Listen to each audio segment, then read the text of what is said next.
Carl. Oh, Carl, don't see that. Do I have to blur that out? We have JJ and we have Willow. Getting into... Hi, Java. You enjoying the snow?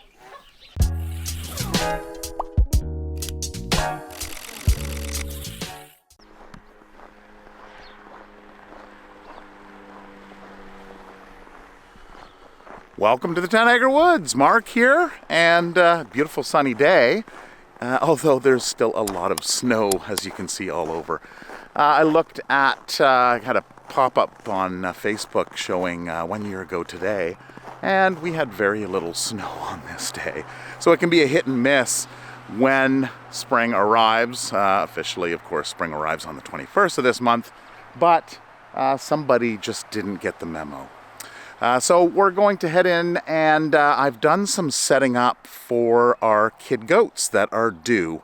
And Coco, which was a breakout, usually it's the boys that do the breakout, Coco broke out last year early. So we've been doing the math, and it looks like the 27th of this month, of March, is her due date, which is 150 days after conception. So this week we're going to be cleaning out the barn and getting things all ready for the mamas.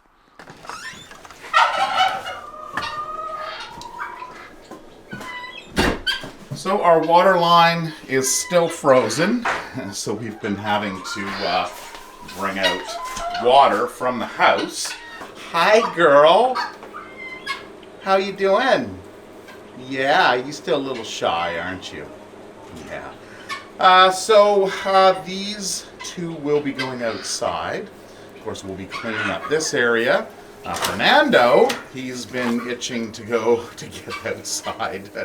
We'll be getting him out as well.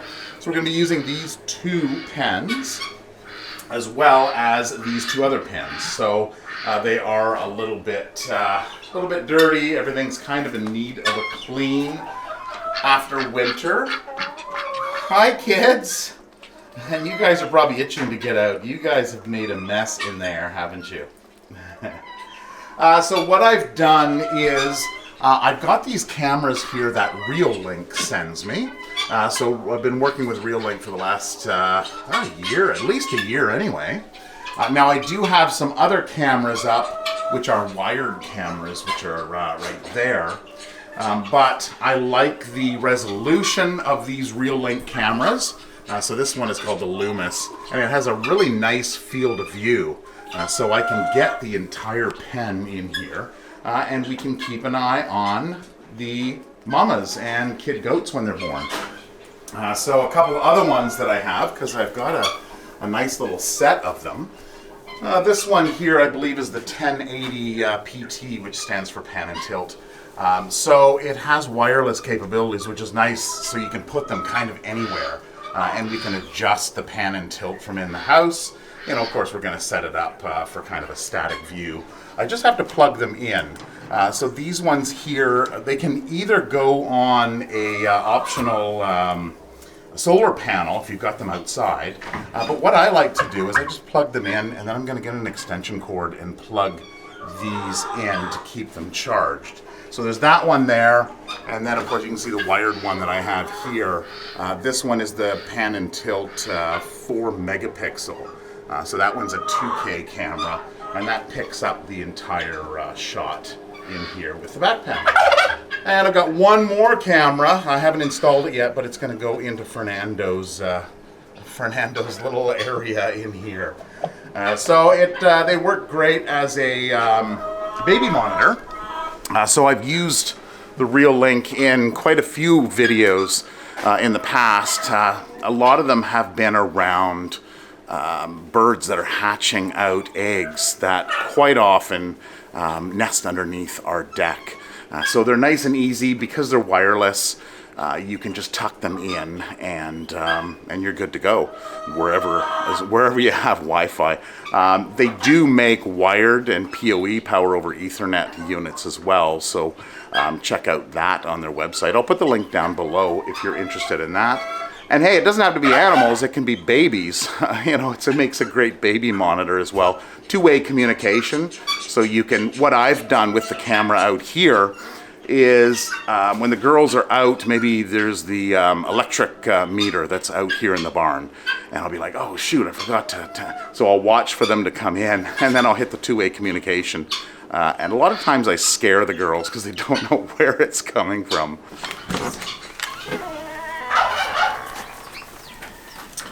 Well, hello everybody.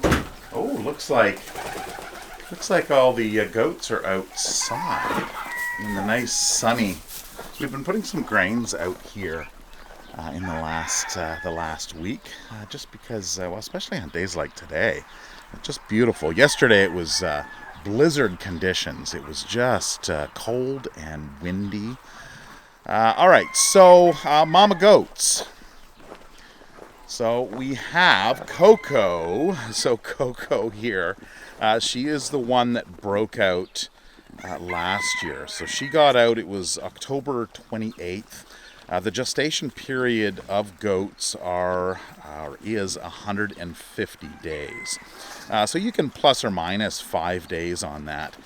So taking a look at her frontal view, you can see how she's quite large. So what had happened last year is we were planning on putting the boys in, and the boys usually break out. So of course the boys, now that we've got this building here built, it's a little bit more stable.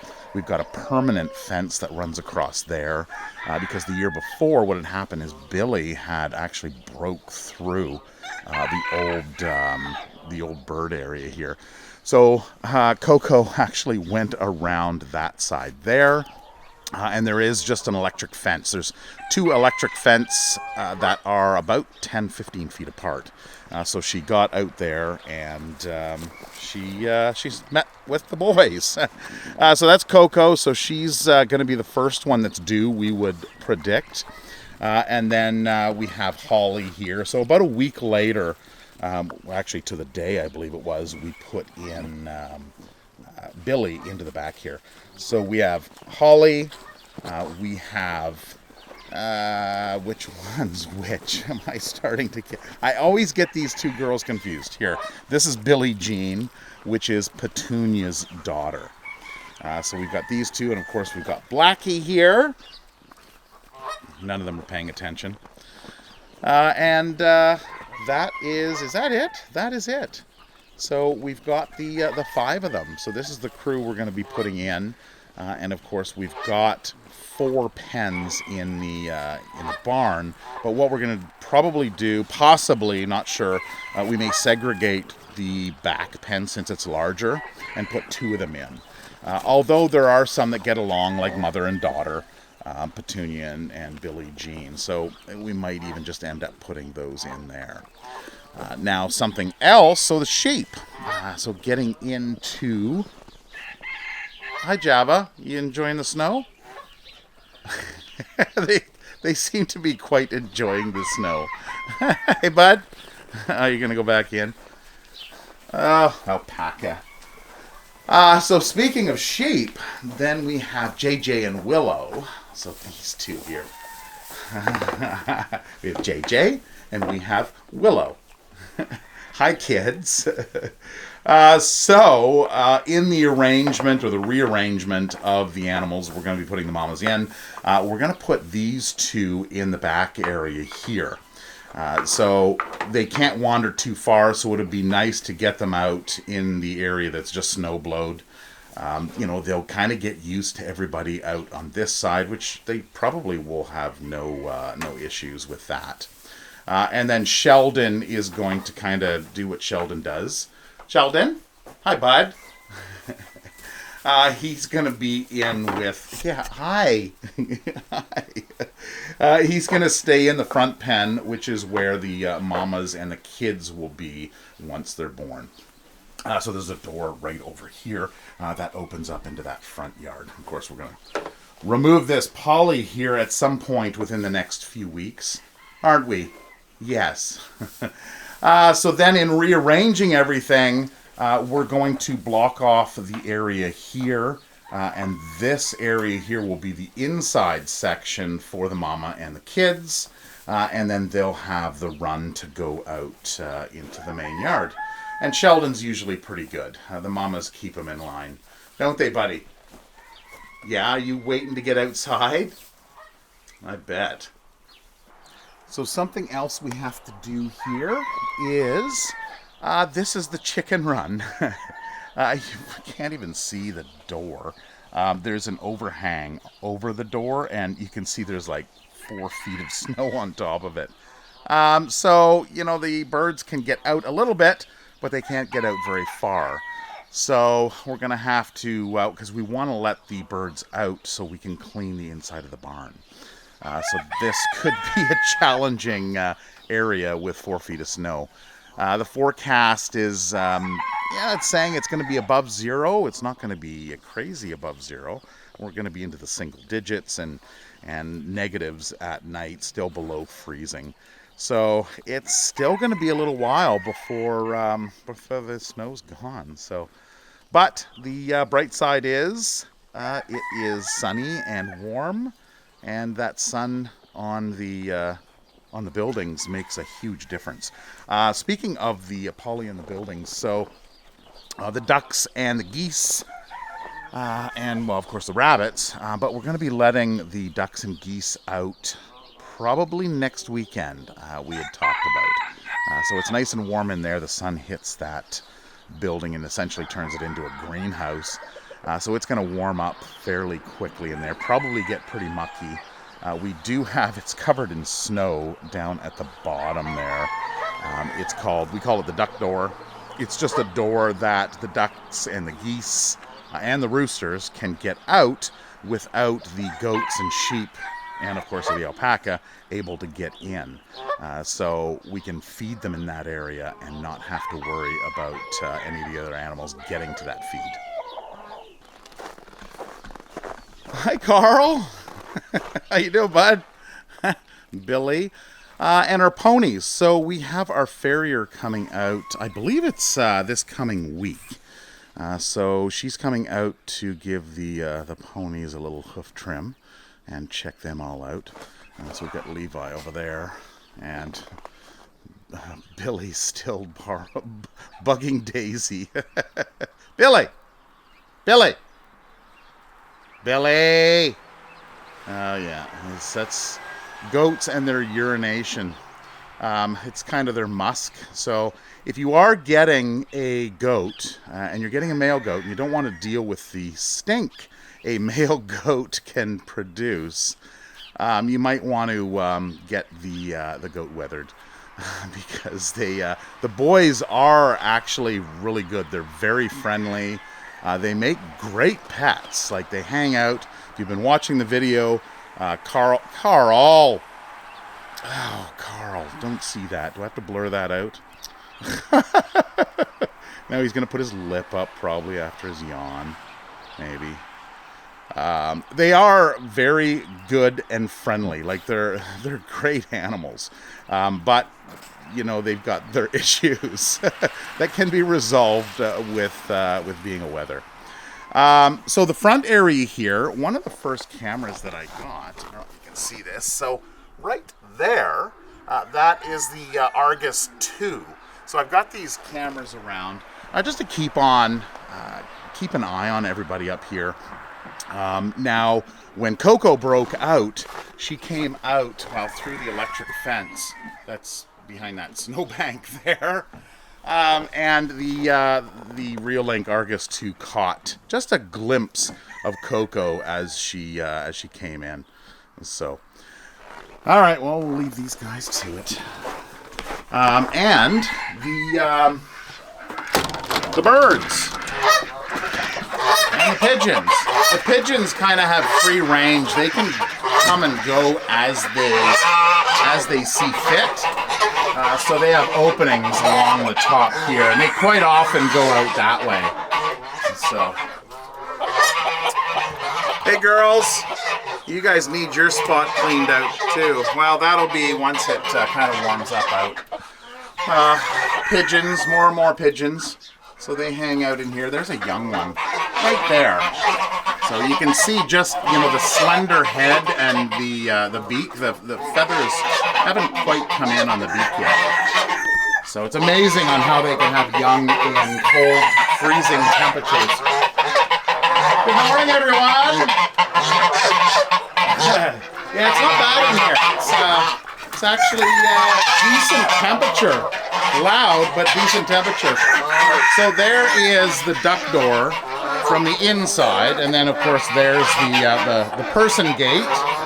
So we'll open up this and we'll kind of let them come and go as they see fit. They can come back, they can stay in, but we can transition them outside. Because they all only want to get outside. Right? Yes? Yeah, I know. Don't mind the poop on my Gallagher fence charger. I mentioned this last weekend. We're not getting full charge. It's only going up to the first green light. Now, that's to be expected since we have 4 feet of snow and most of the fence is actually covered with snow. So an update on the little piglet. So a couple weeks ago, almost a month ago, we had Kenny, the little piglet, that came in. So Kenny is a female, so I imagine it's Kenny with an I. So she came in because she was the runt. She wasn't doing very well. There was concerns with her health. So a neighboring farm who had the pigs and the piglets had a friend that said she would take her. So of course she didn't know, from what I understand, she didn't know a lot about, baby pigs anyway. So she brought Kenny over here, and then we gave him the run through on the feeding. And good news is Kenny is actually doing really well. So she's still tiny, still little, probably smaller than when some of the other piglets were born, but she's putting on weight and she's doing really well. So that's exciting to see. We watch her Facebook page and she posts all these cute little updates regularly. So for all of you that were wondering, Kenny is doing wonderful. So another camera that Reolink just sent us recently is this one right here. So this is actually called the Reolink Duo. Now it's supposed to have antennas on it. I mounted it probably a little high. We don't necessarily need the antennas on it because it's actually fairly close to the house and to the Wi-Fi point. And the neat thing about that is it actually has 2 lenses on the front of it. So that is, it's really neat. What it does is it'll capture 2 individual 2K or 4 megapixel frames out of the yard. 150 degree angle. It's got 2-way communication. It has color night vision. It has a siren that goes off if you choose to let the siren setting take effect. And it also has a spotlight that comes on. So that's just yet another Reolink camera. Again, if you're interested in these cameras and you want to learn more about them, I will put the link down in the description. So yesterday we had a seed swap with all the snow outside. You're not thinking about planting, but it will soon come. I might like these in the summer. They're green. I think they're going to work very well. These are actually laser protective goggles. We do have a laser engraver that was sent to us. It's an X tool for us to check out and review. So we'll be making a video of that in the coming weeks as well. So stay tuned for that one. The seed swap, getting back to that. So we had, every year we have the seed swap, which is basically people getting together if they have seeds to swap or trade, or if they just want to place an order for seeds. So what Tara does is she'll order her seeds online from a seed supplier, and then she spends many hours counting them and putting into little baggies and making all of these. I did it a little differently this year. I actually packed them as they ordered them. because I ended up packing way more than I knew. So I didn't do the little Yeah. baggies this year. Well, or the little label. You were and- still doing that yeah. with the orders that came Yeah. in. So Yeah. she would print it off. The printer what in the office would go off. and- What's really cool is I order all my seeds that I need to grow food for the animals through the summer, and for us through the winter, and stock the freezer. But what happens is, when you get a pack of seeds, there's so much extra. So I'll break it down, and I'll actually have all our seeds that we need for the animals and us paid for by those that I sell. So it's another way just to give back, because the animals get all the toppings and everything out of the garden all summer long. And they quite enjoy it, especially Blackie. She can be Yes. seen regularly. If anybody's in the garden, she's What you there got? and she's looking. What you got? Anything for me? So I did do a time lapse again. This one here is the camera, the Argus 3, that I will be installing in Fernando's pen to capture that. But I wanted to leave this out because some of these cameras, this one in particular, has a time lapse mode. So you can set it out. It comes with this neat little stand. You can set it out and capture a sunrise, or you can capture the clouds moving. Or And in swap. yesterday's case, I set it up and just let it run while the seed swap was going. So just to kind of get a different perspective, and it is a 2K or 4 megapixel camera, so it's actually got pretty high resolution. One of the most interesting things about the seed swap, which I find when I tell people this, it's a 50-50. Some people look at you like are you kidding me? With your tomatoes, when you pinch the little growth between the other two branches and you pinch that growth off, that is a whole new plant. Stick your finger in the mud, stick the plant in there, the little stick or the stem, and then bury it, and you've got a whole new plant. Very good tip. Gardening tip. Gardening tip. Gardening tip with Tara. So, and there'll be more come spring, I'm sure. Right? Yes, we should. Yeah, I'll do more in the garden because I got so much in my head to share. And it's funny because during the sweet seed swap, that's also too, like, we meet newbies in the area and they come, and then you find all the different conversations that are going on, and then you see somebody looking over like, oh, I didn't know that. Right? So it's just sharing knowledge that you've learned and whatnot. Yeah. So, coming week, we're going to be cleaning out the barn, getting the mamas all ready, getting them in there. So next weekend, we'll probably be moving the mamas in, talking about how we're doing that, how we're going to prepare for fleas and bugs. That is notorious for springtime and for kidding season. So we want to make sure they're healthy. And then we have Willow and JJ that are going to be going out. We're going to be rearranging the building. So lots of stuff going on as spring comes. I'm taking today off. Yeah, she's not doing anything today. I'm not doing anything. She's just relaxing. It's been a busy time. And with more busyness coming I have up. to clean the barn. Yeah. Right? Yeah. Springtime is here and the excitement. It feels good though. It feels like There's it's pros and cons, right? Yeah, because it feels so good to get it all cleaned out. I just know it's gonna be some work, but it feels good doing it because you get it done. Yeah. All right, well, that is it for this video. I hope you enjoyed it. Click on the link on the Patreon if you want to see, so we got some behind-the-scenes footage, and we're planning to doing some live streams for our Patreons and our YouTube members in those tiers. So you can always check that out. You can support us there and get a little bit of extra content. Or you can order seeds and I can ship them. There you go. So, take care, have a wonderful week, and we'll see you next week. Bye-bye.